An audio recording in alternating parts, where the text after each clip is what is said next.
સમાચાર આસામમાંથી સામે આવ્યા છે કે જ્યાં ભારતીય વાયુસેનાનું AN-32 વિમાન ક્રેશ થવાની ઘટના સામે આવી છે। આ દુર્ઘટનાની ભયાનક તસવીરો પણ સામે આવી રહી છે। લેન્ડિંગ સમયે વિમાન દુર્ઘટનાનો શિકાર થયું હતું। વિમાનમાં આગ લાગી અને 2 ટુકડા થઈ ગયા હતા। દુર્ઘટના બાદ એરબેઝ પર સર્જાયો હતો અફરાતફરીનો માહોલ। શનિવારના રોજ આસામના જોરહાટમાં વાયુસેનાનું વિમાન ક્રેશ થવાની ઘટનામાં 2 ઓફિસર અને 2 અગ્નિવીર સહિત 5 જવાન શહીદ થયા હતા। વિમાન લેન્ડિંગ સમયે દુર્ઘટનાનો શિકાર થયું હતું। સામે આવેલા વિડીયોમાં દેખાય છે કે સત્વરે આગ પર કાબૂ મેળવવાના પ્રયાસો પણ હાથ ધરાયા હતા।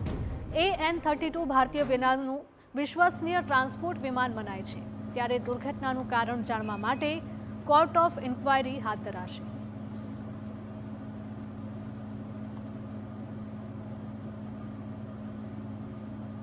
તો આ ભયંકર વિડીયો સામે આવ્યો છે આસામમાંથી કે જ્યાં ભારતીય વાયુસેનાનું AN-32 નામનું વિમાન ક્રેશ થયું હતું અને તેને લઈને જ અફરાતફરી મચી ગઈ હતી। દુર્ઘટનાની ભયાનક તસવીરો સામે આવી રહી છે।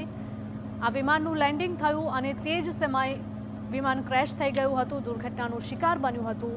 વિમાનના 2 કટકા થયા અને ત્યારબાદ આગ ફાટી નીકળી હતી।